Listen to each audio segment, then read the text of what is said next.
Ayacucho is a mountain town and the site of one of the decisive battles of the Revolution.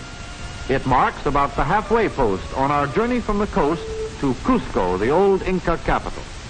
Ayacucho is agreeably installed at an altitude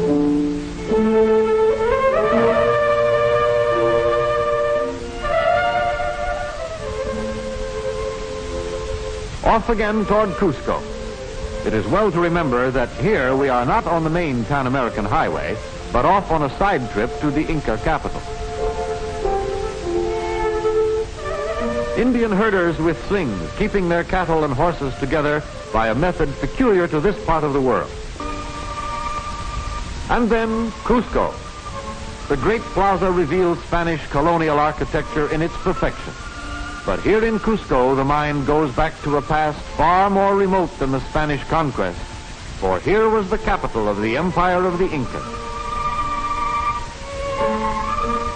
Many fine, massive walls built by the ancient inhabitants centuries before the Spaniards came still stand in Cusco. By any standard, ancient or modern, they are magnificent examples of the stonemason's skill. Outside Cusco is Sacsayhuaman, mighty and indestructible fortress built no one knows how long ago. Some of the huge irregular stones, shaped without the aid of metal tools and precisely fitted together without mortar, weigh as much as 20 tons.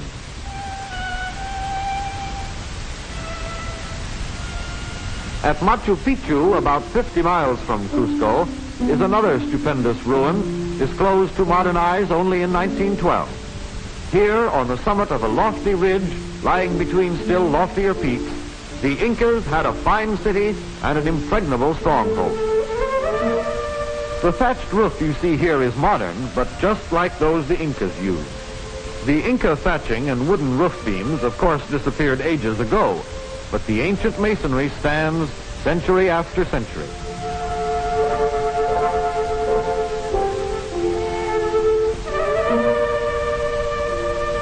The gabled house was well known to the Incas, and throughout Machu Picchu is that unbelievable perfection of the ancient masonry. An interesting variation is this round building, and note the tremendous depth of the valley which nearly surrounds this fabulous mountain city.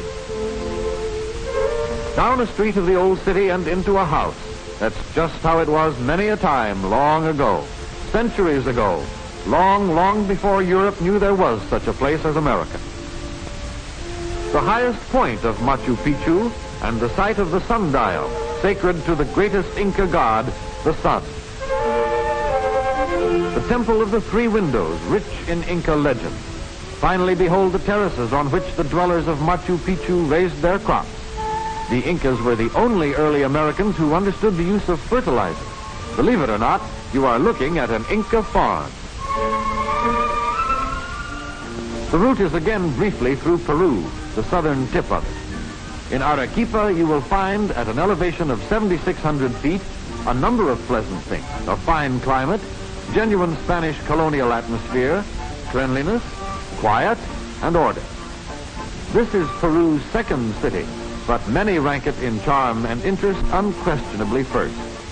And so much for Peru.